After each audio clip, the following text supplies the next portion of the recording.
Vaya abriendo su Biblia a Hebreos capítulo 2. Vamos a iniciar el capítulo 2 esta mañana. Y antes de llegar allí, simplemente permíteme recordar tres cosas. Jesucristo es el Hijo de Dios.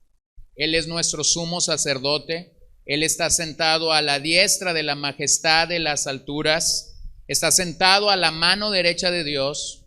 Desde allí Él intercede y gobierna por nosotros y sobre todas las cosas por el poder de su palabra. Jesucristo preserva, preservará y salvará nuestras almas del sufrimiento, dándonos misericordia y gracia. Entonces, mi hermano, si tú estás en dolor, si tú estás en sufrimiento, si tú estás en enfermedad, solamente permíteme asegurar algo: el Señor traerá misericordia y gracia a tu vida, sea cual sea la situación en la que tú te encuentras. ¿Y cuál es nuestra ancla? Bueno, Hebreos 6, 19 al 20. Tenemos como ancla del alma, dígalo conmigo, tenemos como ancla del alma una esperanza segura y firme y que penetra hasta detrás del velo, a donde Jesús entró por nosotros como precursor, hecho según el orden de Melquisedec, sumo sacerdote para siempre. Entonces yo quisiera nuevamente animarte a que tu vida esté anclada en esa esperanza, en esa esperanza. Dios, habiendo hablado hace mucho tiempo, en muchas ocasiones y de muchas maneras a los padres por los profetas, en estos últimos días nos ha hablado por su Hijo, pero de todas las cosas, por medio de quien también hizo el universo. Hebreos 1, 1 y 2. Así que quisiera animarte nuevamente a que estés memorizando con nosotros un verso mientras estamos en cada uno de estos capítulos. El verso para el capítulo 2 es Hebreos 2:10 y está anotado para ustedes al final del bosquejo. Entonces, mientras estemos avanzando en el capítulo 2, el verso que vamos a estar memorizando es Hebreos 2:10. Bueno, tomemos o retomemos el tema de la epístola a los hebreos. El Señor comienza a hablarnos en el capítulo 1 acerca de que Él había estado hablando a los padres a través de los profetas, e inmediatamente después introduce el tema de los ángeles. Y pareciera ser como si los profetas y los ángeles en el Antiguo Testamento fueron los instrumentos que Dios quiso usar para traer su revelación. Pero la gran conclusión del capítulo 1 es que ahora Él nos ha hablado clara, fuerte, definitivamente a través del Hijo. Ahora pensemos en eso. Si Dios está en el asunto de las comunicaciones desde siempre, pensemos esta mañana simplemente en algo. Nuestra cultura se ahoga en un océano de comunicación. Nuestra cultura se ahoga en un océano de medios. Nuestra cultura se ahoga en un océano de publicidad. Y nosotros estamos inmersos ahí. Todas las redes sociales, todo lo que un dispositivo te puede ofrecer, todo lo que un dispositivo puede tener como algo bueno, pero también como algo malo, permea nuestra vida, permea nuestros horarios, puede permear tu sueño, puede permear todo prácticamente. Y este capítulo en particular nos hace un llamado a vencer ese tipo de comunicación y a enfocarnos en el Hijo. Así que el llamado claro que tenemos en el capítulo 2 es a no descuidar la salvación. Y si vamos a verdaderamente cuidar de la salvación, entonces eso va a requerir tiempo. Tiempo que posiblemente no podemos dar de la mejor manera o de la manera más adecuada porque estamos enfocados en ese océano de publicidad, de medios. A veces cuando la gente piensa que la Biblia es un libro arcaico, es un libro viejo, que no es muy actual, no se da cuenta de qué tan actual es. ¿Se acuerdan cuando Jesús está llamando a Bueno, Jesús llamó a varios discípulos para que le siguieran, pero en particular llamó a dos parejas de hermanos, y esas dos parejas de hermanos tenían como oficio ser pescadores. ¿Se acuerdan? ¿Se acuerdan cuál fue el llamado que Jesús dio a esos pescadores? Dejen sus redes y síganme. Bueno, cuando alguien dice que la Biblia es un libro arcaico, literalmente ese sigue siendo el llamado de Dios para nosotros. Deja tus redes y sigue a Jesús. Entiendo, creo que entiendes a qué tipo de redes ahora me refiero, ¿verdad? Deja las redes sociales y sigue a Jesús. O sea, ponte a pensar en cuánto tiempo el hombre promedio de nuestros días dedica a redes sociales. Y todavía algunos dicen, es que no tengo tiempo para Jesús. ¿De veras? ¿De veras? Bueno, la gran pregunta entonces que el pasaje se hace es, si Dios exigió retribución contra aquellos que rompieron el antiguo pacto, ¿cuánto más deberíamos prestar atención nosotros al nuevo pacto en Jesucristo? Entonces vamos a verso 1 al 4. Por tanto, debemos prestar mucha mayor atención a lo que hemos oído, no sea que nos desviemos. Porque si la palabra hablada por medio de ángeles resultó ser inmutable y toda transgresión y desobediencia recibió una justa retribución, pregunta, ¿cómo escaparemos nosotros si descuidamos una salvación? ¿Cómo es esa salvación? Tan grande, la cual después que fue anunciada primeramente por medio del Señor, nos fue confirmada por los que la oyeron. Dios testificó junto con ellos, tanto por señales como por prodigios y por diversos milagros y por dones repartidos del Espíritu Santo, según su propia voluntad. Entonces, mi hermano, aquí hay una advertencia clara, y de hecho es una advertencia que se sostiene a lo largo de toda la epístola. Necesito recordarles que esta es la primera de 5 advertencias que hay a lo largo de la epístola. ¿Se acuerdan cuando hacíamos la introducción a esta epístola? Hablaba que hay 5 advertencias. Están repartidas en toda la epístola, pero esta es la primera, y es la primera porque se va a sostener hasta el final del capítulo 13. Necesitamos escuchar la voz de Dios. Necesitas escuchar la voz de Dios. Por eso es que cuando la epístola irrumpe en el silencio de aquella comunidad, dice, Dios ha hablado. Ahora, Dios sigue hablando el día de hoy y lo hace principal y mayormente por medio de su palabra.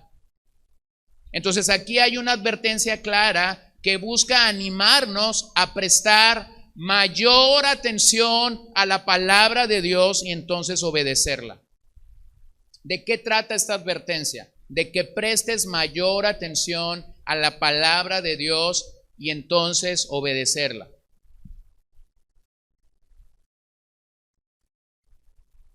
Permítame reconocer un pecado que todos nosotros hemos cometido en algún momento de nuestras vidas. El que diga no, le vamos a dar un premio. ¿Alguna vez has lidiado con el sueño mientras la palabra de Dios está siendo predicada? Y algunos no solamente han lidiado, algunos literalmente se han dormido. ¿Cierto, no? Bueno, esta advertencia se refiere a eso. Presta atención a la palabra del Señor. Bueno, yo no sé cuál es el momento en el que más despierto estás en el día. Si cuando recién te has despertado o si eres como algunos que necesitan de un café para arrancar el día y luego necesitan de un plato de comida para arrancar el día y luego como a media mañana todavía están diciendo como que el día no ha empezado completamente. Yo no sé si seas de eso, pero permíteme decirte algo. El día domingo, mientras nos acercamos a la palabra, el día domingo, mientras venimos a escuchar literalmente la voz de Dios, es el momento en el que más despierto deberíamos estar. Hermanos, este no es un lugar para venir a dormir. Este es un lugar para venir a escuchar la santa voz de Dios. Usted no nos hace un favor, no hace un favor a mi persona ni a la persona de ningún predicador para venir aquí y estar en los brazos de aquel personaje emblemático del sueño. No nos hace ningún favor. Tampoco se lo hace a Dios. Si yo fuera usted, mejor me quedo en un reposet, mejor me quedo en mi cama a dormir. Pero a Dios no lo engañamos cuando se trata de escuchar la voz. Ahora, si usted se atreve todavía a pesar de eso a estar con un aparato, con un smartphone o un aparato inteligente, mientras la palabra de Dios está expuesto y usted no está en su Biblia, sino está literalmente en sus redes, entonces tampoco usted está prestando mayor atención a la palabra de Dios. Escuche bien lo que le voy a decir. Usted nunca va a poder obedecer algo a lo cual no prestó atención, ¿cierto?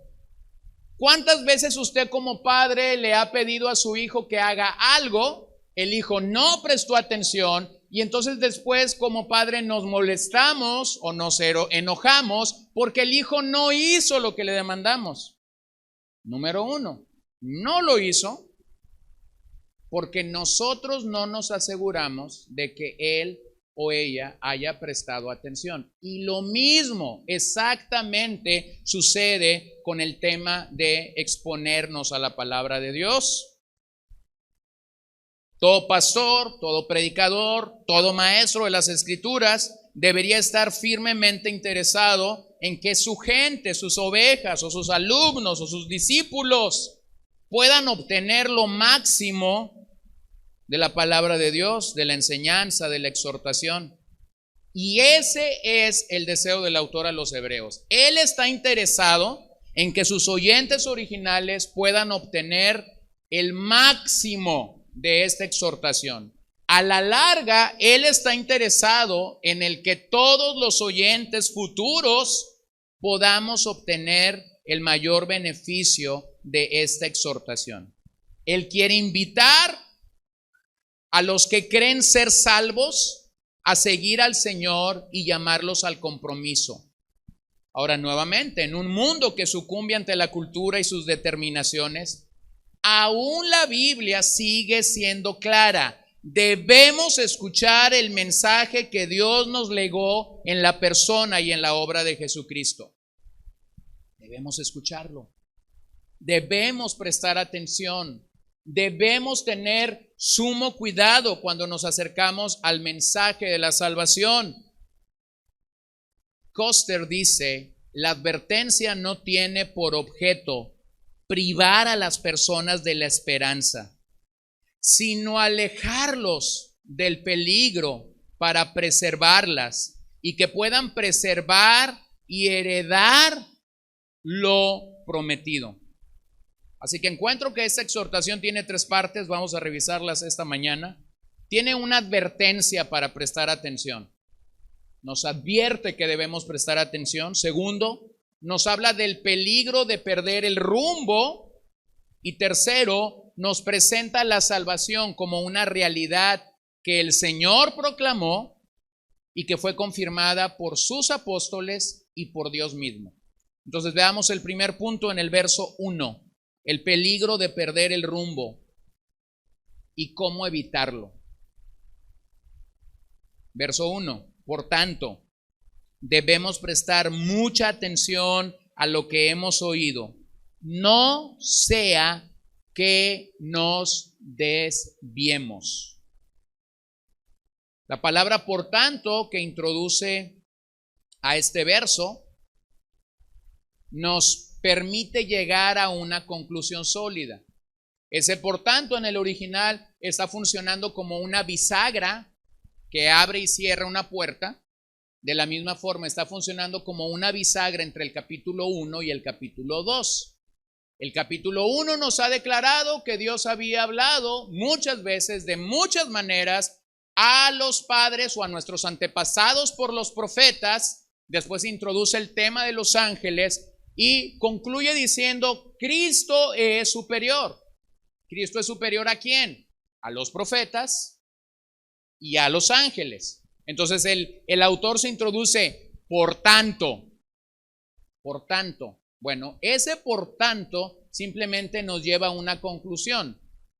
Por cuanto Cristo es más superior que los profetas, por cuanto Cristo es más superior o superior a los ángeles, entonces debemos seguir en esa línea y escuchar lo que el verso 2 dice. Debemos prestar mucha mayor atención a lo que hemos oído, no sea que nos desviemos.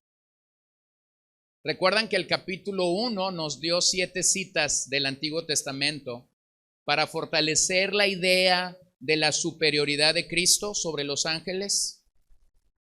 Así que por esa razón debemos prestar más atención, con cuidado, y tener una concentración de vida cuando pensamos en esta salvación tan grande en la que hemos recibido. Ahora, este conflicto presenta gran conflicto. Este versículo presenta gran conflicto para los estudiosos del Nuevo Testamento, y de hecho ha sido un conflicto de generaciones. ¿A quién fue dirigidas estas palabras? ¿A quién se les están dando estas palabras? Bueno, vamos a recordar una cosa. Y lo primero que quiero que recuerden es: el autor a los hebreos está escribiendo al pleno de una congregación.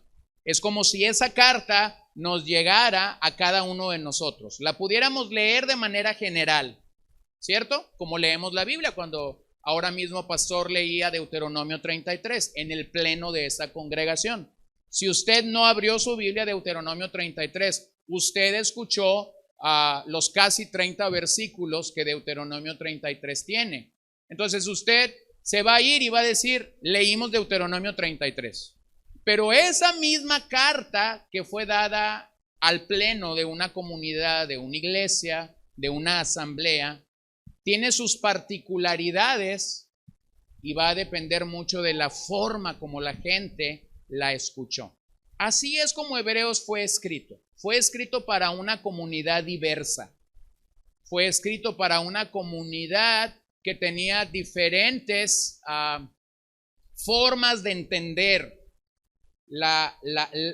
el escrito original, o la manera como el autor quiso comunicarse a ellos. Y esto nos habla más o menos de una manera como nosotros pensamos, ¿no? Yo pudiera decir ahorita guayaba, y la manera como tú interpretaste la palabra guayaba, nos vamos a encontrar que es muy diferente. Alguien pensó en un pay de guayaba, ¿cierto? Yo sí. Alguien pensó en un agua de guayaba. Alguien pensó en partir esa guayaba por la mitad y comérsela.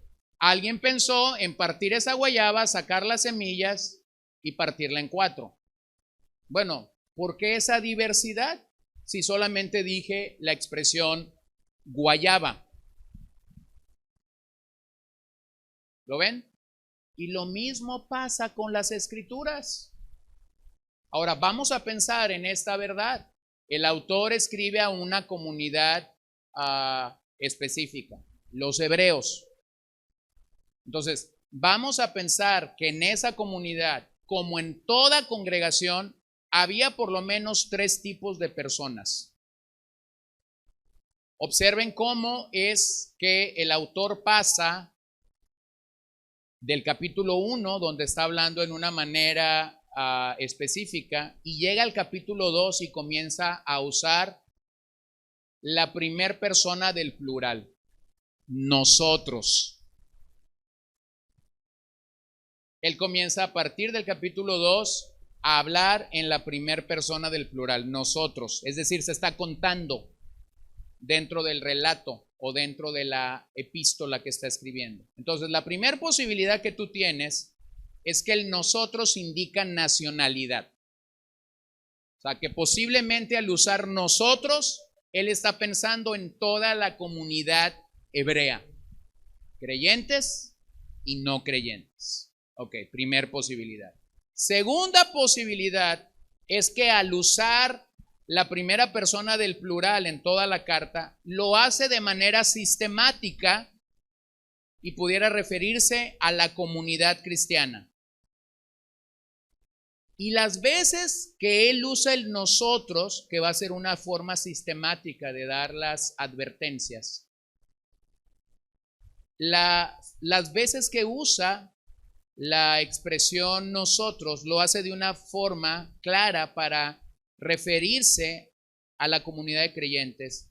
Y el peligro que ellos enfrentaban era perder de vista el evangelio. Perder de vista el evangelio. La tercer posibilidad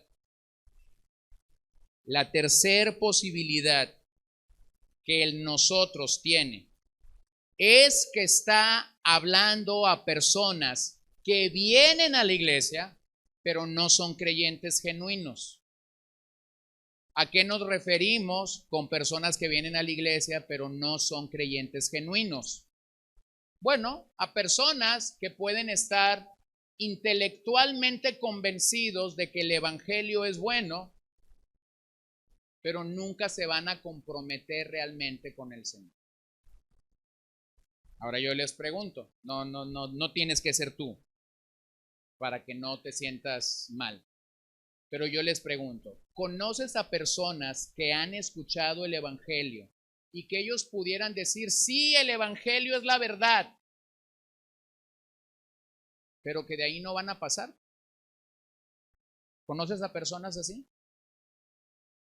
¿Sí o no? Sí, ¿verdad? Personas que intelectualmente están convencidas, el evangelio es bueno, el cielo y el infierno existe, la palabra de Dios es la verdad, pero van a vivir limitados a principios muy rudimentales del evangelio. Este tipo de personas jamás se van a comprometer delante del Señor, pero sucede algo. Ellos creen que son salvos. Ellos creen que son salvos. Bueno, esto es lo que comúnmente en el mundo evangélico llamamos profesantes. Es decir, personas que han profesado su fe, pero que no hay muestra de madurez en sus vidas, que no hay muestra de que han avanzado. Ahora, hermanos, vamos a lidiar con este tema. Y posiblemente esa mañana tú eres un profesante.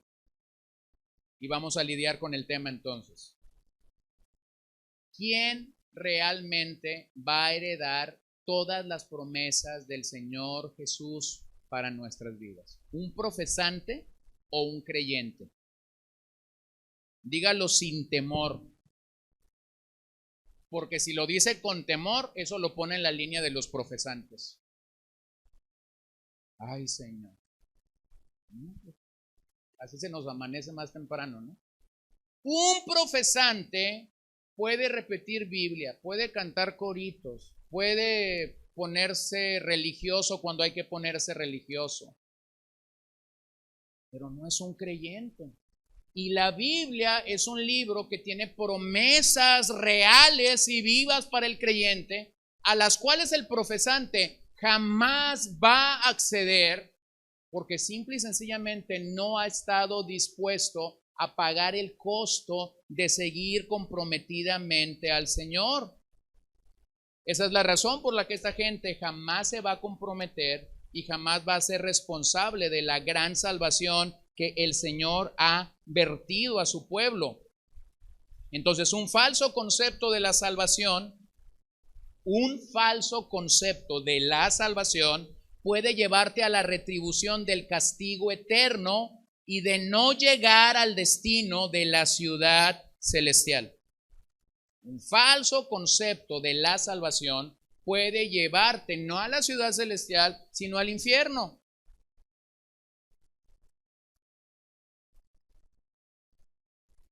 Santísimo Señor. Bueno, entonces, la carta que este hombre escribe, la epístola de los hebreos, estaba pensada no solamente en un tipo de personas que viene a la comunidad. Estaba pensada en aquellos hebreos que seguían lidiando con la idea, somos la nación de Dios, somos la niña de sus ojos, tenemos la ley, tenemos los profetas, pero nunca vinieron a Cristo. Estaba pensada en aquellas personas que habían profesado del Señor, pero que el sistema de adoración antiguo seguía siendo una tentación para ellos. Estaba pensada en aquellos que al ver la persecución estaban regresando al judaísmo porque el judaísmo les daba cierta seguridad. Pero también estaba pensada en aquellos verdaderos creyentes a los que el autor tenía que afirmar en su salvación. Y por eso es que una y otra vez él está diciendo, nuestro sumo sacerdote está sentado a la diestra de Dios. Está intercediendo por su pueblo, por sus hijos. Permítame ilustrar esta proporción de los profesantes con una historia que leí que me pareció muy impactante cuando la leí. Es la historia de una prostituta que había profesado a Cristo. Había pues repetido una oración para decir sí, sí quiero del Señor y sí quiero dejar mi vida pasada. Pero entonces vino a la oficina del pastor porque ella necesitaba cierta seguridad en su alma. Y cuando ella se acercó y entonces le dijo al pastor, le habló de su vida y le comenzó a decir, he venido por algunos meses a esta congregación y yo necesito realmente estar firme en mi compromiso. Entonces el pastor le dijo algo, era tiempo de invierno y la chimenea de la oficina del pastor estaba prendida. Entonces el pastor le dijo algo, ¿traes en tu bolsa el directorio de tus clientes? Y esa mujer le dijo, sí. Entonces el pastor le dijo, dámelo, pongámoslo al fuego y celebremos el nuevo nacimiento de una mujer. Entonces la mujer se paró, tomó su bolsa y ella dice, tú no sabes los miles de dólares que este directorio cuesta. Entonces el pastor estaba seguro de que ella era una profesante y no una nacida de nuevo. La mujer salió de su oficina, el pastor dice que jamás volvió a verla por la iglesia. Y dice, y ahora cada vez que estoy frente a una chimenea, debo orar por esta mujer y decir al Señor, Señor, líbrala del fuego eterno del infierno, al que un día llegará si ella no viene a ti. Entonces esta es la realidad. Tenemos profesantes, tenemos creyentes genuinos, tenemos gente que por alguna u otra razón está cerca del Evangelio, pero no de Cristo. Así que trabajemos esta palabra. ¿A qué se refiere desviarnos? ¿Qué es literalmente esta palabra que está en el verso 1? Que dice, no sea que nos desviemos. Otras versiones lo traducen, no sea que nos deslicemos. Bueno, esa palabra surge del mundo náutico. La imagen de esa palabra en el original es fluir como un río o ser como un bote a la deriva. Es como poner un bote en el agua y dejar que las olas te vayan llevando por la deriva. Te puede llevar a un peñasco, te puede llevar a una playa o simplemente te puede mantener en el agua, yendo y viniendo de un lugar para otro. La expresión griega pararumai literalmente habla de perder el rumbo. Y la imagen como esta palabra se ilustra en el original es como el anillo que se sale del dedo. ¿Te has lavado las manos alguna vez y has colocado jabón y has hecho esto y de repente si bajaste unos cuantos kilos el anillo se va? ¿Has estado ahí? Perdió su rumbo. Bueno, esta es mi argolla de matrimonio. Cuando yo me casé era 3 números más grandes, 2 números más grandes. Usted ya sabe lo que pasó. En algún momento perdí peso y esta argolla me quedó grande. Yo estaba en el aeropuerto de la Ciudad de México en un baño, voy a tener que contar. Estaba lavándome las manos y cuando me estaba lavando las manos este anillo salió y fue a la coladera de un lavamanos. Entonces dije yo, tengo que hacer algo. La persona que está ahí en el baño es raro en la Ciudad de México, raro en ese oficio. Pero entonces esa persona me dijo, hay que destaparlo, y jaló lo de abajo, y entonces tuvo que meter un gancho y empezar a sacar cosas, y entre esas cosas salió mi anillo. Pero por un momento este anillo se desvió o se deslizó, y esa es la idea en este pasaje. Desviar o deslizar es como perder el rumbo, es como el anillo que sale del dedo por el efecto de agua o de jabón. Así que el peligro de no obedecer esta advertencia es la deriva espiritual. Es decir, perder el rumbo. Para un creyente genuino, el peligro sería la deriva espiritual. Es decir, perdiste el rumbo. No estás enfocado en Cristo, estás enfocado en tu pecado, estás enfocado en las relaciones, estás enfocado en la enfermedad, estás enfocado en sacar adelante un tema, no sé. Y eso te ha hecho divagar, perder el rumbo. Eres como esa barquita que está en el agua, te hablan bonito por un lado, te vas para allá, después te hablan bonito por otro lado, te vas para allá, después te dicen otra cosita bonita, te vas para acá y estás sin rumbo. Vas y vienes, estás sin rumbo. Bueno, ese creyente, el término que usamos esta mañana, que vamos a usar es, y lo vamos a seguir usando en la epístola, es que ese creyente está en deriva espiritual. Ese creyente ha abandonado la posición espiritual donde el evangelio es el centro de su vida. Donde el evangelio es el centro de su vida. La idea aquí, véanlo bien, no es rechazo. Esa palabra se va a usar más tarde en la epístola, en el capítulo 12. Este hombre no está rechazando la salvación. Este hombre está descuidando la salvación. Entonces, realmente lo que tienes en el capítulo 2 es un llamado a los creyentes genuinos a poner una atención mayor a la salvación. Vean cómo lo dice Hebreos 6:19. Tenemos como ancla del alma una esperanza que es ¿qué? Segura y firme. El creyente puede estar seguro de las promesas de Dios para su alma. Y eso es lo que precisamente evita que el barco se vaya a la deriva. Un creyente que está anclado con esa seguridad de que tenemos una esperanza segura y firme, no será un creyente que va a la deriva. Pero los problemas espirituales, los grandes problemas espirituales de un creyente, se originan cuando hay descuidos, ¿sí o no?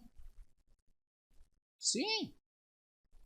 El ancla no se mueve, pero nosotros sí, cuando cedemos al pecado remanente. El ancla es segura y firme.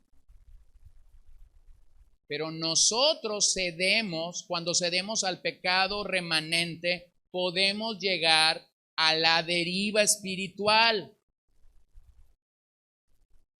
Ahora, si tuviera que aplicar este pasaje a un no creyente, bueno, para el creyente el resultado sería deriva espiritual. Para el no creyente el resultado es claro. Habrá una retribución de su obra. Y si él no es salvo, entonces no llegará al destino que esta epístola presenta. Es decir, no estará con el Señor por toda la eternidad. Y eso es lo que causa tanta confusión en la vida de cualquier iglesia.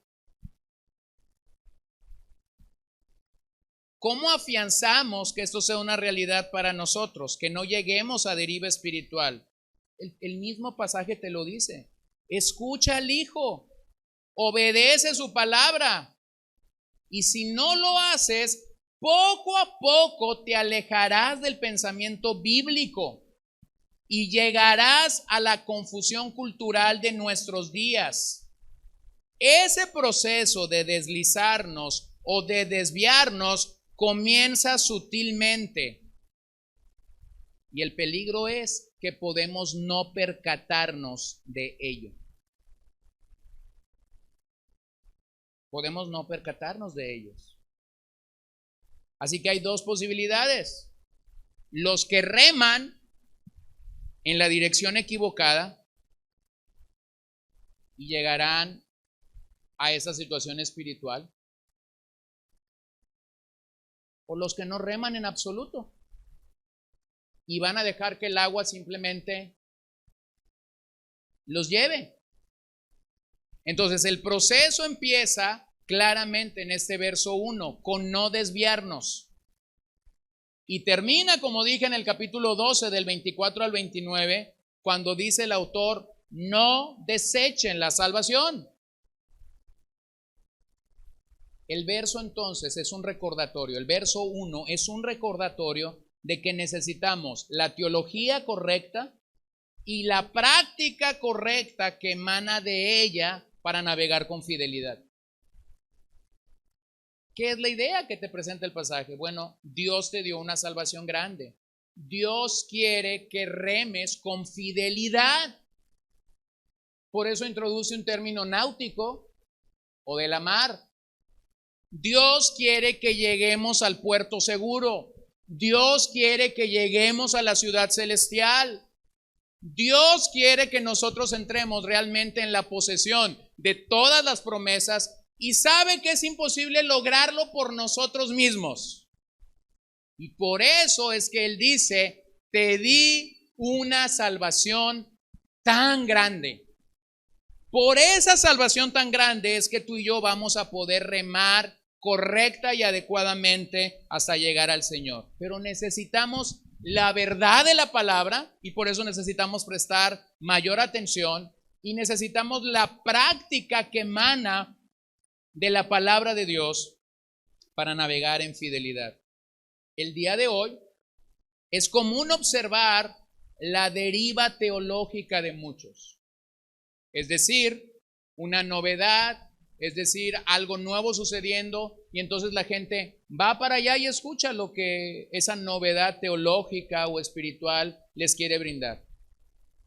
Pasan 2-3 meses y esa misma gente que está en el norte ahora está en el sur, porque allá están diciéndoles ahora esto es lo que el Señor quiere. Y luego pasan otros 3-4 meses y esa persona está en otro puerto. Bueno, a eso es a lo que llamamos deriva espiritual, deriva teológica. Vas y vienes. Y el mensaje de Cristo, bien, gracias. ¿Lo ves? Vas y vienes. Ahorita andas en un rollo, mañana andas en otro rollo, pasado estás en otra situación. La palabra de Cristo no te ha sido suficiente, como Pablo le dijo a Timoteo.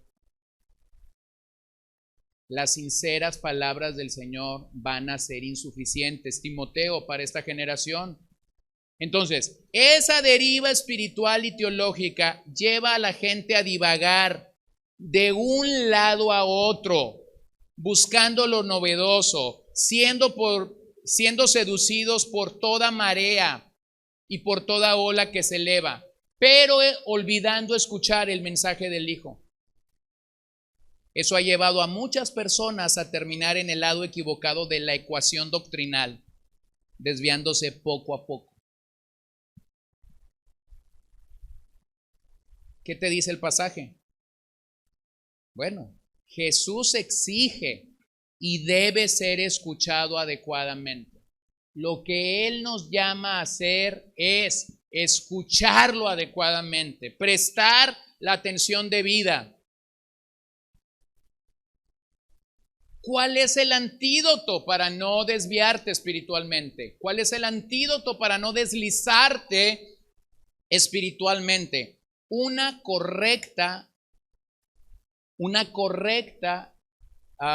correcto escuchar la palabra del Señor.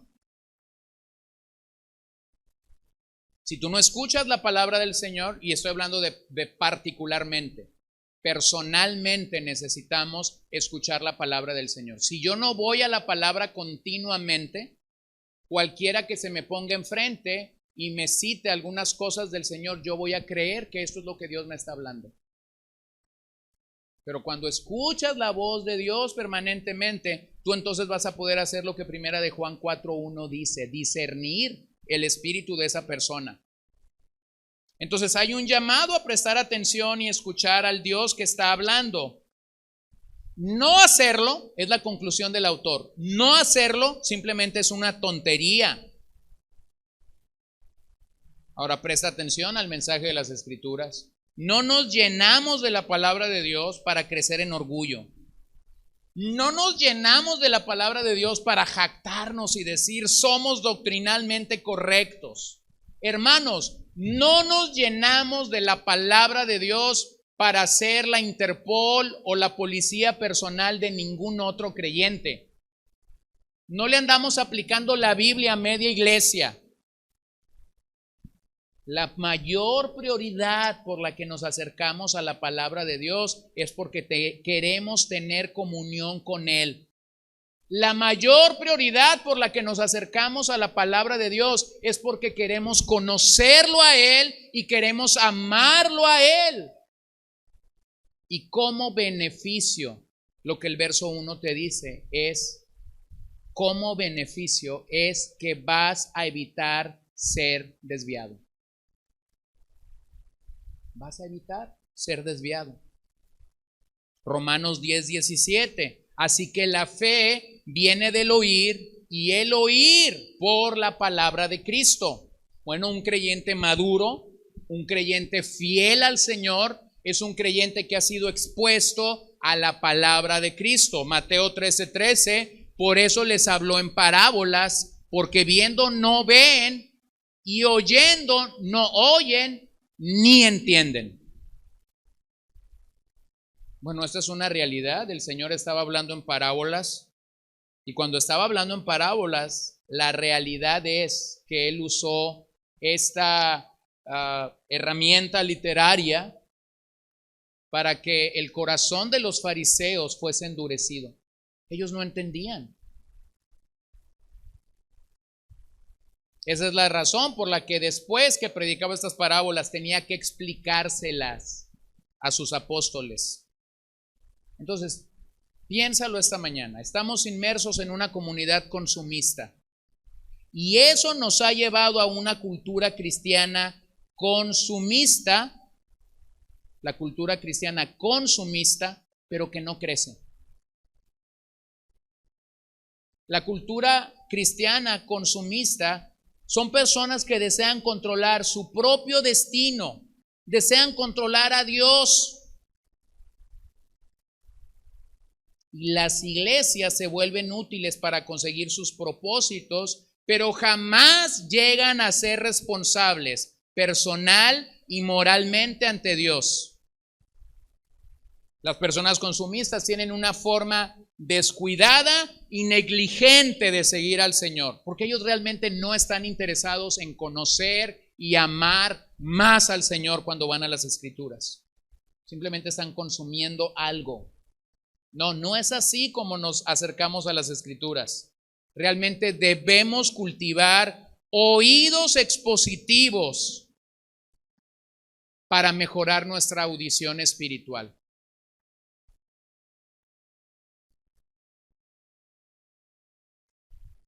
Nosotros debemos cultivar oídos expositivos para mejorar nuestra audición espiritual. Cuando escuchas hablar de la predicación expositiva,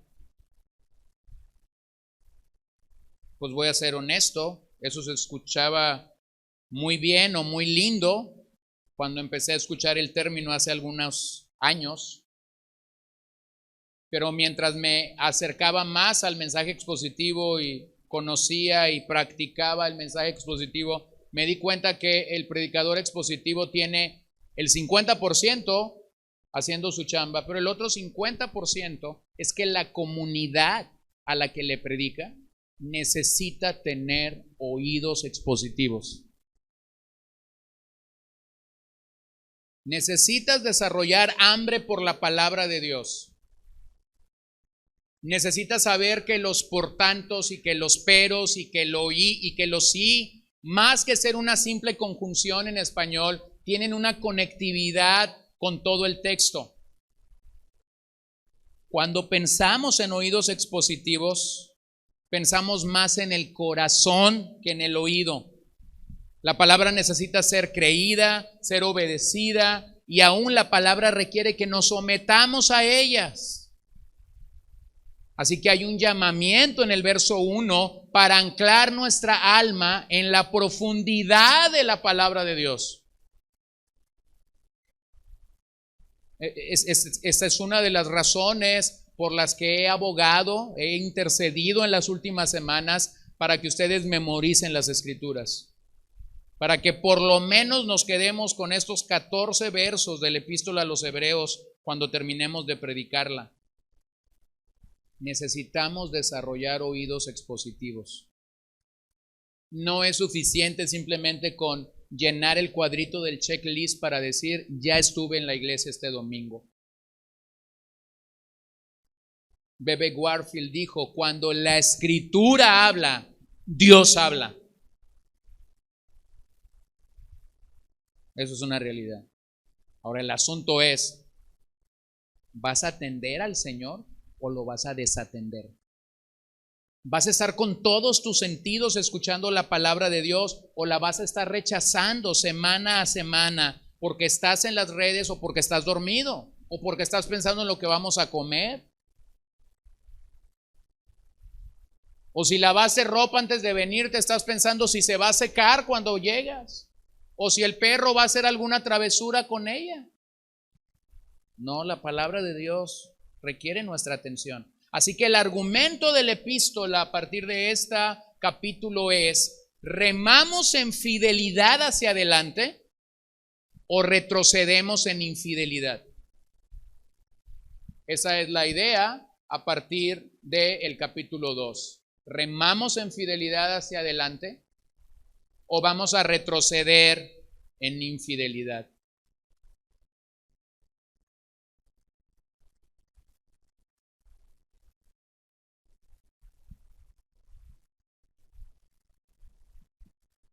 Así que simplemente permíteme contestar entonces esa pregunta. ¿Por qué prestar atención al mensaje? Y lógicamente entiendan, hermanos, que cuando estoy hablando de mensaje no estoy hablando de este momento. ¿Sí? Están bien atentos, nadie dormido hasta ahorita. Pero cuando hablo de por qué prestar atención al mensaje, me refiero al mensaje del Evangelio, me refiero al mensaje de las Escrituras. Hay dos razones por las que debemos prestar. Número uno, para no alejarnos. Esto no incluye necesariamente la apostasía. La primera razón por la que deberíamos prestar atención es para no alejarnos del Señor. Y eso no incluye necesariamente la apostasía. Aunque este libro habla de apostasía en alguno de sus capítulos posteriores, tenemos que entender que no todo lo que se mueve tiene el tenor de apostasía. Algunas cosas sí. Pero entonces, tenemos que entenderlo claramente. Número dos, para no caer bajo la disciplina de Dios. Entonces déjame poner las dos cosas en perspectiva. Yo debería prestar atención al mensaje del Evangelio para nunca deslizarme o desviarme en la deriva espiritual. Es decir, para mantenerme enfocado en Cristo, para mantenerme enfocado en el Evangelio, para mantenerme enfocado en lo que el Señor quiere de mí. Lo cual no necesariamente es apostasía. ¿Qué es un apóstata? Alguien que conociendo con su mente, con su intelecto, el evangelio, pasará un día a estar del otro lado siendo un enemigo del evangelio. Eso es lo que la Biblia llama como un apóstata. Mientras más lees y más lees y más lees y más lees el Nuevo Testamento, te das cuenta que realmente un apóstata nunca fue salvo. Es decir, pudo estar al interior de una congregación, pudo ser hasta el pastor de una congregación.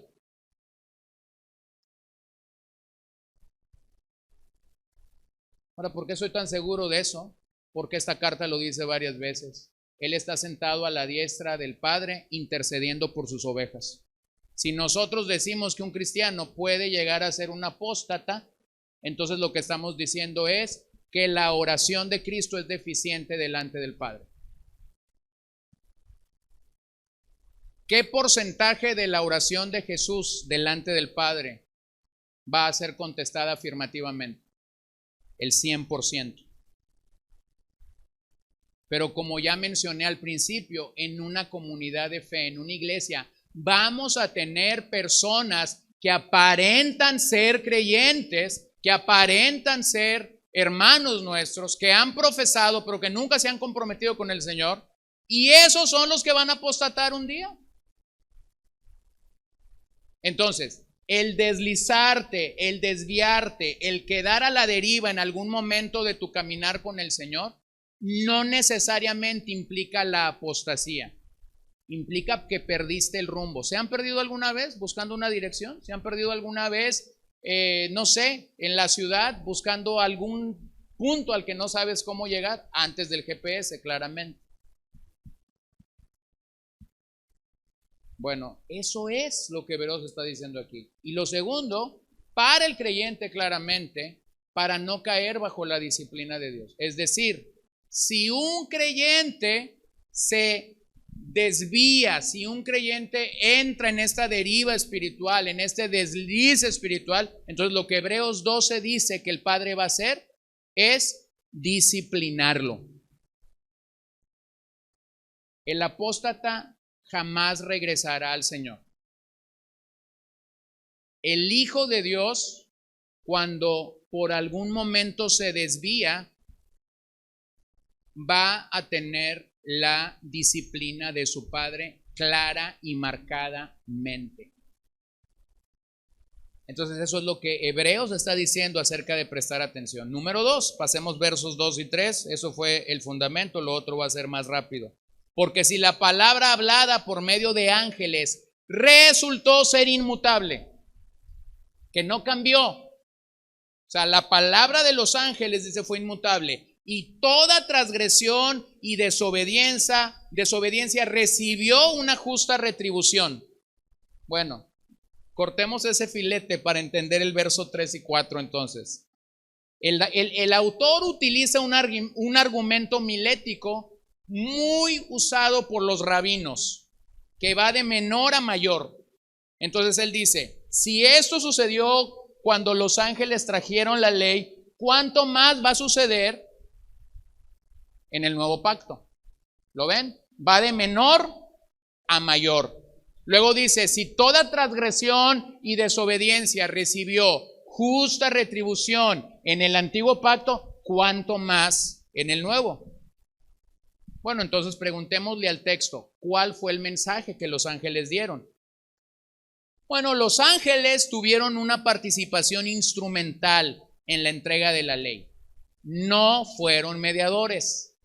El mediador del antiguo pacto se llama Moisés.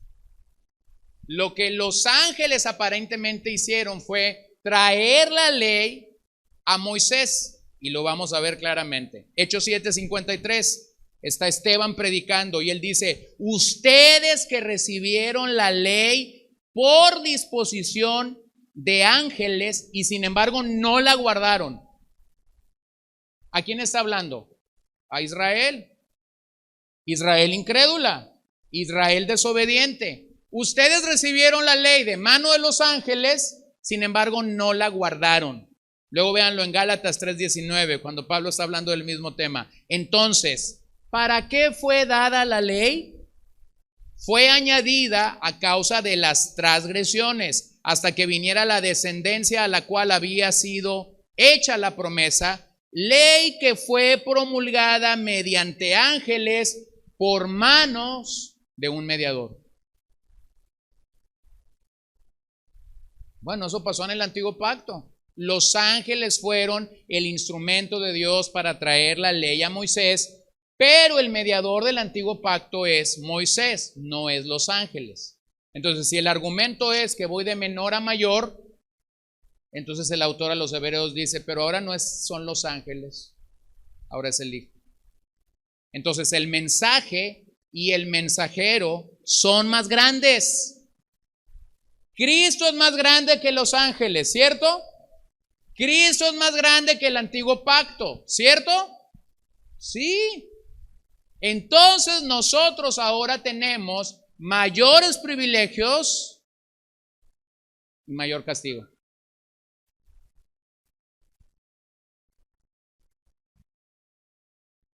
¿Se ha dado cuenta cuando usted recibe la tarjeta de un banco, sea de débito, sea de crédito?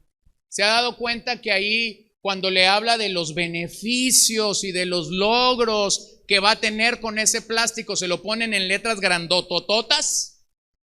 ¿Sí?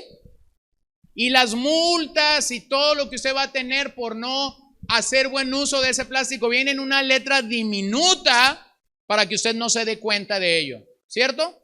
Después cuando le cobran un interés que usted dice, ¿por qué me están cobrando 450 pesos?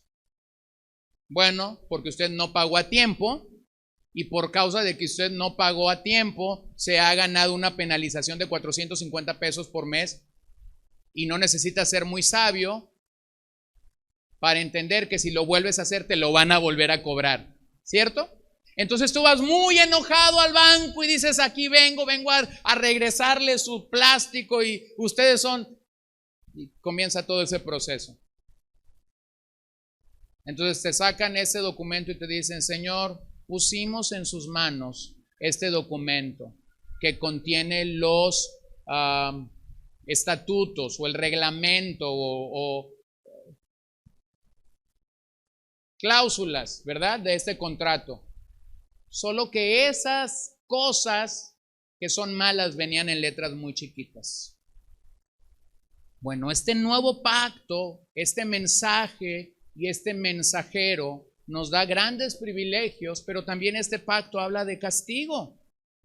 Así que el argumento a fortiori pasa de la ley al evangelio como algo mucho más grande. El antiguo pacto fue entregado a Moisés, el mediador, por medio de ángeles, tal como lo leímos en el 33:2 de Deuteronomio. Dijo, el Señor vino del Sinaí esclareciéndoles desde Seir, resplandeció desde el monte Parán y vino de en medio de 10 millares de santos. A su diestra había fulgor centellante para ellos.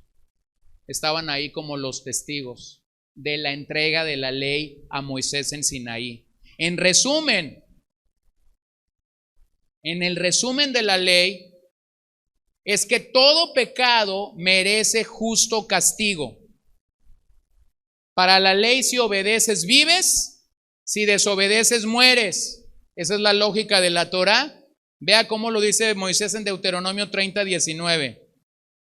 Al cielo y a la tierra pongo hoy como testigos contra ustedes de que he puesto ante ti la vida y la muerte, la bendición y la maldición. Escoge pues la vida para que vivas tú y tu descendencia. Entonces, ¿cuál es la lógica de la ley? Obedeces, vives. Desobedeces, mueres. Ahora, piénsalo por un momento. Si estuviéramos bajo el antiguo pacto, te aseguro que ninguno de nosotros viviríamos hoy. Amén. Era el mejor momento para dar un amén. Ese era el peso de la ley. Si obedeces, vives. Si desobedeces, mueres. Estamos fulminados.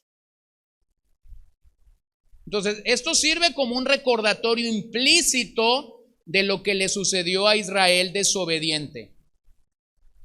Y con eso en mente se nos llama a tomar muy en serio esta salvación tan grande, aunque por cierto no la merecemos.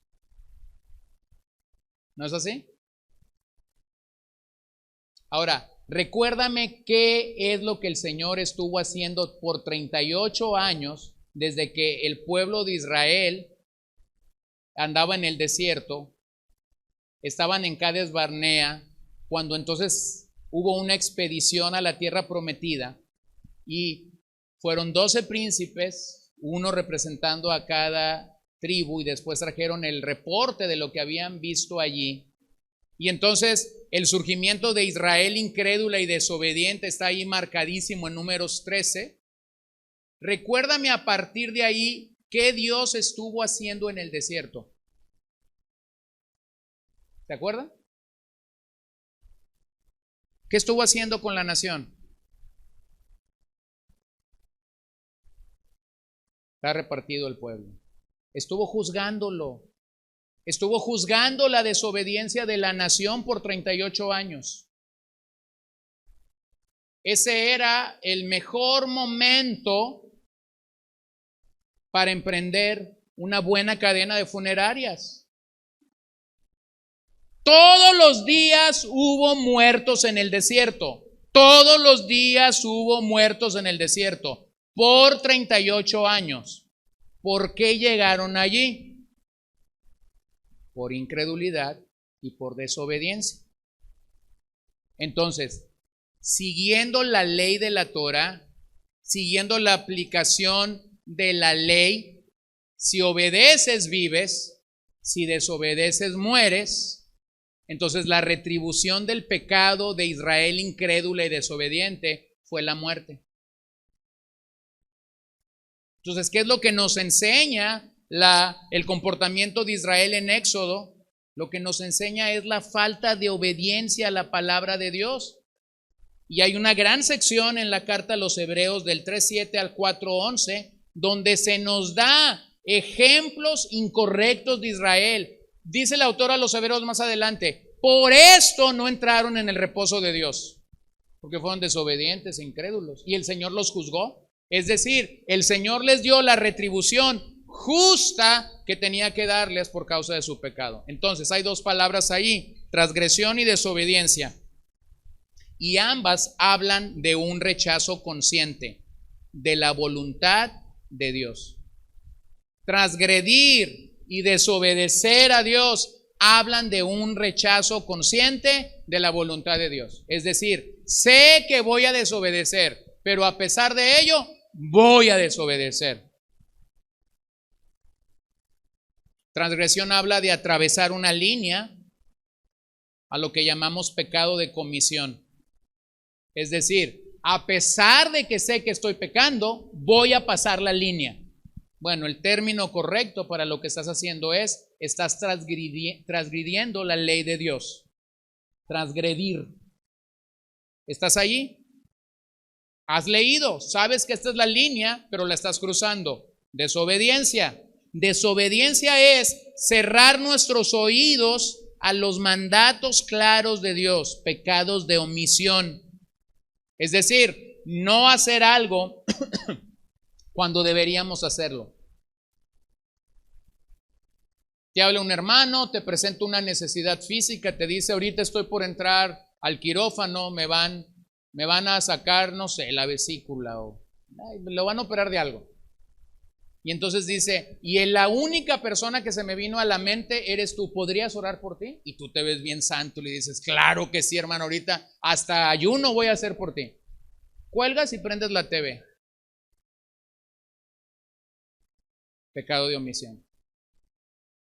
Sabes que tienes que orar por esa persona, y esa persona tuvo toda la confianza para hablarte a ti y pedirte oración, pero tú simple y sencillamente no haces lo que deberías de hacer. Hebreos relaciona este transgredir y esta desobediencia a no escuchar la voz de Dios. Vean el 12:25. Tengan cuidado de no rechazar a aquel que habla, porque si aquellos no escaparon cuando rechazaron al que les amonestó sobre la tierra. ¿Quiénes son aquellos? La comunidad de Israel en el Éxodo, en el desierto. Mucho menos escaparemos nosotros si nos apartamos de aquel que nos amonesta desde el cielo.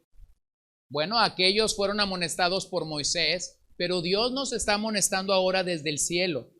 Vean el 10:28. Cualquiera que viola la ley de Moisés muere sin misericordia por el testimonio de 2 o 3 testigos. ¿Cuánto mayor castigo piensan ustedes que merecerá el que ha pisoteado bajo sus pies al Hijo de Dios y ha tenido por inmunda la sangre del pacto por la cual fue santificado y ha ultrajado al Espíritu de gracia?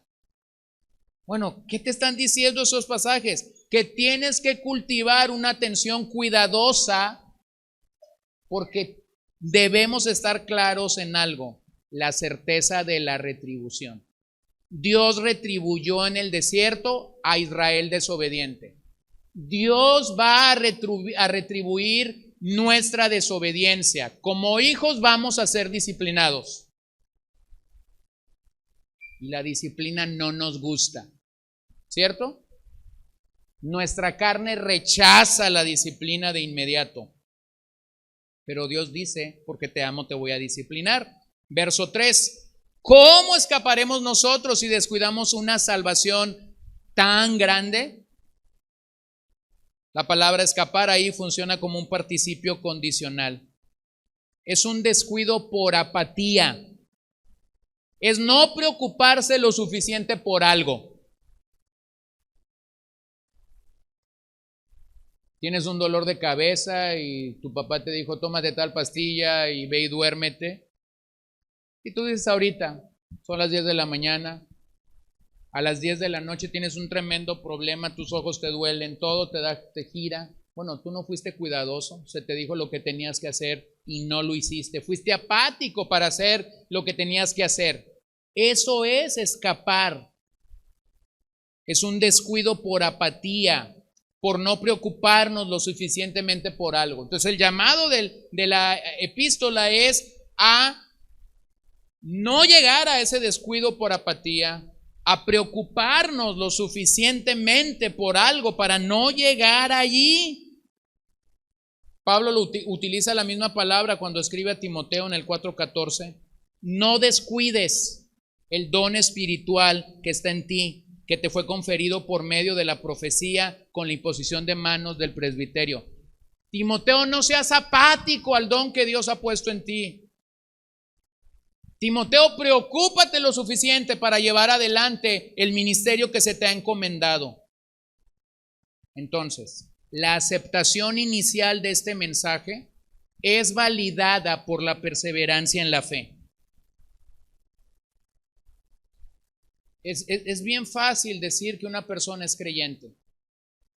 Es bien sencillo decir que una persona pertenece al cuerpo de Cristo. Pero ¿cómo yo voy a saber a la larga que esa persona realmente es parte del cuerpo de Cristo? ¿Cómo lo voy a saber?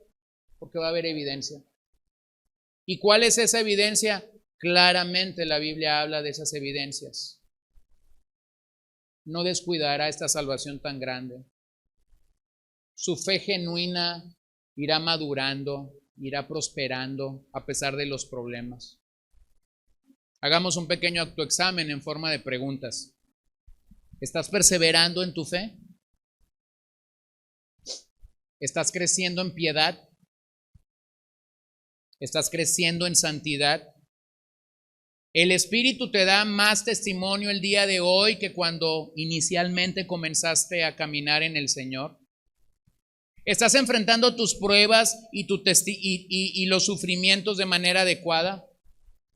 ¿Estás amando a tus hermanos aun cuando tus hermanos pecan contra ti? ¿Estás enfocado en Jesús? Si tu respuesta fue sí, entonces tú eres un creyente que estás perseverando en la fe.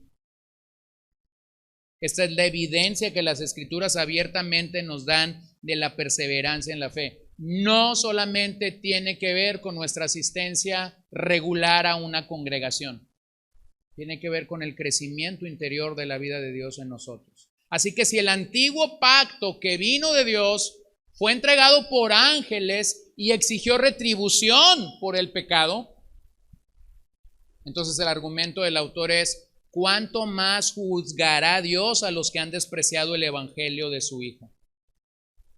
En otras palabras, no habrá escapatoria para el castigo. Si eres hijo, el Señor te va a disciplinar. Si eres hijo, el Señor te va a disciplinar y te va a traer al lugar que te quiera traer para disciplinarte. Si no eres hijo y vas a ir detrás de la escuela de los apóstatas que han estado a lo largo de toda la historia de la iglesia, tu final es el infierno. Esas son las dos maneras como el Señor va a retribuir. Va a retribuir nuestra deriva espiritual como hijos disciplinándonos. Va a retribuir una vida licenciosa y abiertamente en pecado y entregado a la apostasía, a pesar de que tú tengas la información del evangelio con una llegada segura. No la ciudad celestial, no la montaña de Sión, no el cielo, sino el infierno. Spurgeon decía acerca de este verso: uno no necesita llegar al extremo de despreciar la salvación. Resistirse u oponerse es suficiente. Uno puede estar perdido por el simple hecho de descuidarla. La gran masa de los que se pierden son aquellos que descuidan esa salvación tan grande. Así que el peligro de la deriva espiritual no solo es perder una vida floreciente en el Señor, sino abandonar el evangelio y encontrarnos bajo el juicio de Dios. Hermanos, la palabra de Dios jamás falla, el evangelio jamás falla, pero el hombre tiene la tendencia de seguir imponiendo su voluntad. El hombre tiene la tendencia de seguir haciendo lo que él cree que es bueno y mejor para él. Entonces grábalo claramente en tu corazón y en tu alma. El evangelio es una gran noticia para los que se arrepienten. El evangelio es una gran noticia, la mejor noticia que pueden tener los que se arrepienten y ponen su fe en el Señor. Pero el evangelio se convierte en la peor noticia para quienes no lo hacen.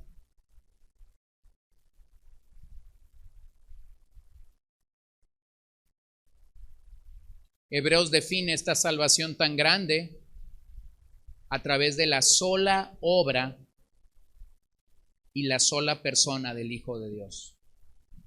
La palabra utilizada para salvación ahí es soteria. Habla de una salvación integral, no de repetir simplemente una frase, no de sentir algo. De hecho, la idea de esa palabra es que los creyentes no se conforman al mensaje inicial, sino que a lo largo de la vida ellos van a apreciar esa salvación, ellos van a prestar mayor atención mientras van conociendo al Hijo de Dios en las Escrituras, van a prestar mayor atención después de haberlo conocido. Es una salvación integral que incluye tanto el pasado como el presente como el futuro. Es el tipo de salvación que te diste: fuiste salvo, estás siendo salvo, serás definitivamente salvo. Entonces no es simplemente escuchar un mensaje, repetir algo, asistir un par de veces, asegurar tu visa al cielo. No, no se habla de eso. Por eso es que es una salvación tan grande que cuando la entiendes será valorada, será apreciada y perseveraremos en ella. Hebreos 6:9. Pero en cuanto a ustedes, amados, aunque hablemos de esta manera, estamos persuadidos de las cosas que son mejores y que pertenecen a la salvación.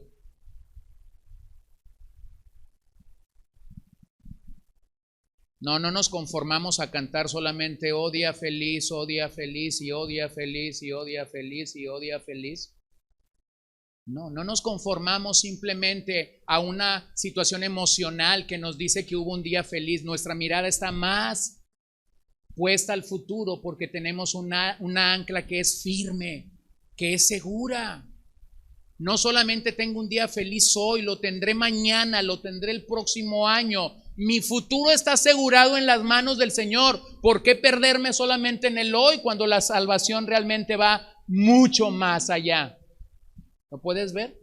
¿Lo puedes entender? Entonces el autor nos anima diciendo, estamos persuadidos de las cosas que son mejores y que pertenecen a la salvación. Tus pecados fueron perdonados, gloria a Dios, pero la salvación no acaba allí. De hecho, lo voy a decir de una forma más estructurada. Tus pecados fueron perdonados, la salvación comienza allí. No había solución para nosotros como pecadores y de repente el Señor vino y nos salvó. No, eso solamente es el inicio.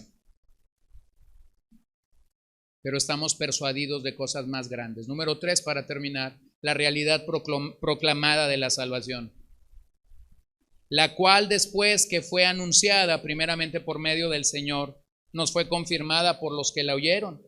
Dios testificó junto con ellos tanto por señales como por prodigios y por diversos milagros y por dones repartidos del Espíritu Santo según su propia voluntad.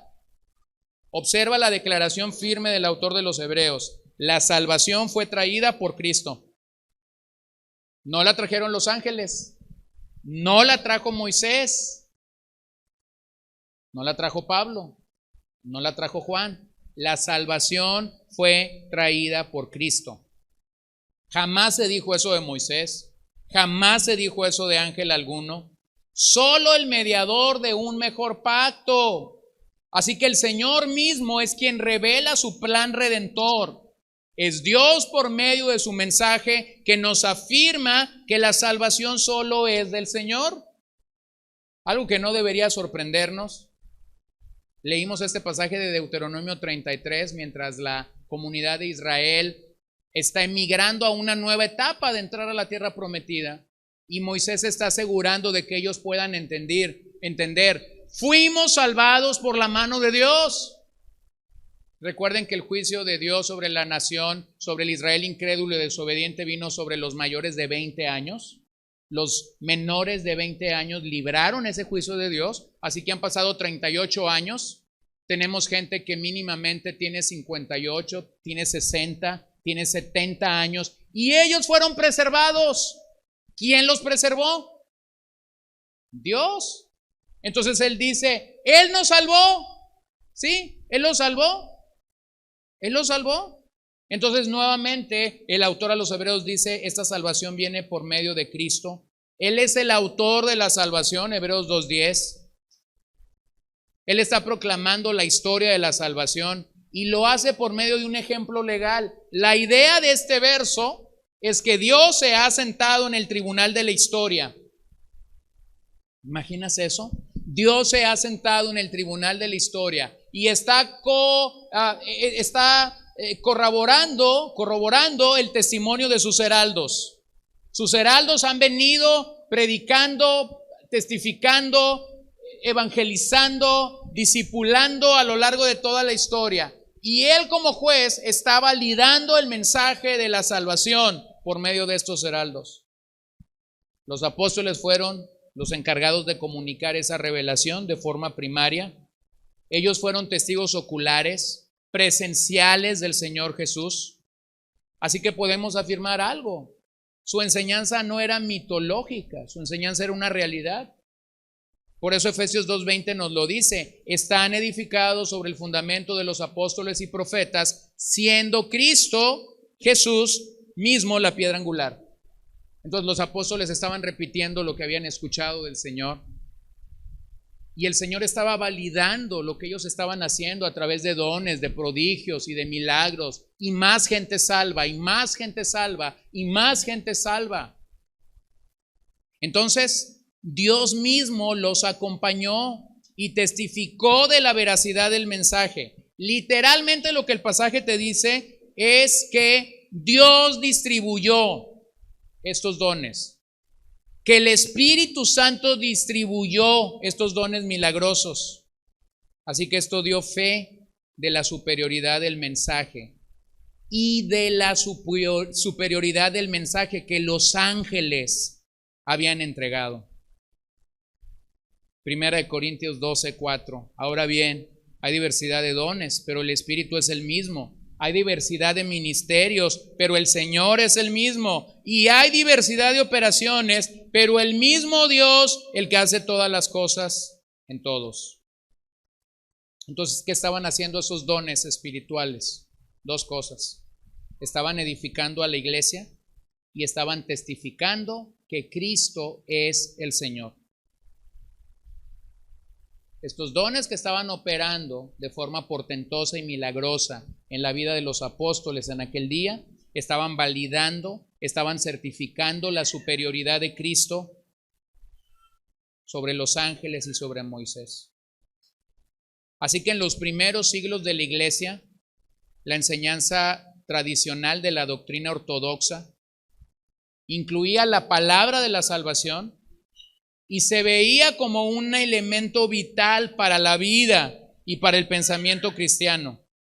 Y así debemos considerarla también nosotros, puesto que tanto nosotros como quienes nos rodean necesitamos experimentar la sobrenatural liberación de Dios. ¿Qué es lo que Dios hace cuando nos salva? Nos libra de una manera sobrenatural. ¿Cuántas veces intentaste de forma natural vencer sobre tu pecado y no pudiste hacerlo? ¿Cierto? No. La salvación no es un esfuerzo natural para librarnos de estos grandes gigantes con los que peleamos. No. La salvación es la obra sobrenatural de Dios librándonos de nuestra propia naturaleza pecaminosa. Entonces, para concluir, necesitamos la salvación tal como Jesús nos la revela, confirmada por los primeros testigos y certificada por Dios mismo. Alejarnos de esa realidad, alejarnos del mensaje de las Escrituras, es tratar de manera descuidada este tema, es invitar a la destrucción espiritual de nuestras almas. Pero los creyentes que se aferran a la salvación se suman a la continuación histórica con Jesús, con los apóstoles y con Dios mismo. Es decir, esta salvación seguirá siendo expresada de una manera mayor y más grande, porque simple y sencillamente nos estamos aferrando al mensaje de las Escrituras. Así que la fe cristiana, queridos hermanos, requiere toda nuestra atención. No poca, no a medias, no cuando quieres. La fe cristiana requiere toda nuestra atención. Requiere que con cuidado vengamos personalmente a las Escrituras. Requiere que con cuidado escuchemos cada mensaje, cada enseñanza. Requiere que con cuidado entremos en un proceso de discipulado, de crecimiento, de maduración espiritual. Cada uno de nosotros debe asegurarse con firmeza a la verdad del Evangelio y navegar con mucho cuidado para no perder la oportunidad de amarrarse al único muelle de la salvación. Nosotros necesitamos estar amarrados, firmes y seguros al único muelle de la salvación. Así que, hermano, presta mucha atención y no te alejes del mensaje de la salvación. No dudes de la revelación, de la veracidad de esta revelación, y por lo tanto, no te apartes de la verdad. Pero si tú estás aquí y eres un profesante, permíteme decirte que la retribución para los profesantes no es disciplina. La retribución de Dios para los profesantes es el infierno. Y nuevamente hoy, aunque pudieras intelectualmente aceptarlo, nuevamente hoy tienes delante de ti la oportunidad de venir al Evangelio genuino, de poder venir y decir al Señor: perdóname por mis pecados. Ahora quisiera simplemente terminar con una historia y quisiera animarte a que evites la negligencia, que puedas saber que cuando Dios habla, ese es un tiempo para prestar mayor atención, porque el mundo está sujeto a Cristo y eso debería afectar el todo de nuestras vidas. Solemos cantar un himno titulado Fuente de la Vida Eterna. ¿Lo recuerdas? Maravillosa letra que nos recuerda quién es la fuente de vida eterna. El compositor de ese himno, llamado Roberto Robinson, se convirtió bajo la poderosa predicación de George Whitefield, pero más tarde se apartó del Señor. Había sido grandemente usado como un pastor, pero él descuidó de las cosas espirituales y se deslizó. Con el fin de encontrar paz para su alma, comenzó a viajar. Durante uno de sus viajes, conoció a una joven que era evidentemente, o que estaba buscando evidentemente con gran hambre al Señor, y ella le hizo esta pregunta: ¿qué opina de este maravilloso himno titulado Fuente de la Vida Eterna? Fuertemente conmovido por esta circunstancia, Robinson le respondió: señora, yo soy el pobre, el infeliz hombre que compuso ese himno hace muchos años, y daría 1000 mundos si lo tuviera para disfrutar el gozo que sentí entonces. Era el himno que Robinson había escrito. Trató de evadir la pregunta, pero fue imposible porque el Señor le estaba hablando. Al fin se humilló, confesó quién era él y cómo había estado viviendo lejos del Señor. Pero esta fuente de toda bendición todavía seguía fluyendo para él.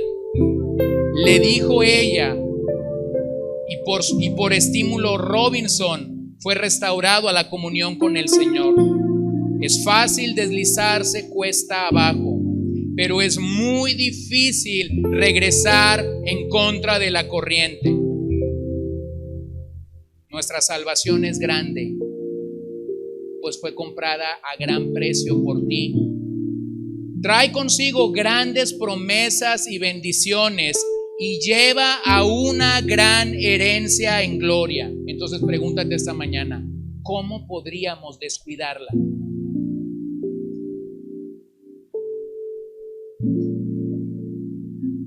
Robinson murió a los 54 años, el 9 de junio de 1790. Su muerte fue como él lo había deseado: suave, repentina y solitariamente. Y aunque hay una lucha entre si vino o no vino al Señor, fuentes un poco más fidedignas hablan de que sí vino al Señor. Bueno, ese sería mi cierre final, decir que él finalmente encontró la fuente de su salvación, porque era una salvación tan grande que él no merecía y que, querido hermano, tampoco nosotros merecemos. Así que lo único que necesitas para tener vida espiritual, para tener esta gran salvación, es la palabra de Dios fluyendo a nuestros corazones. Debemos responder con compromiso, con responsabilidad personal ante este mensaje. Si tenemos fe en el Hijo, vamos a escuchar su palabra y vamos a seguirlo hasta el final. Porque convenía que aquel para quien son todas las cosas y por quien son todas las cosas, llevando muchos hijos a la gloria, hiciera perfecto por medio de los padecimientos al autor de la salvación.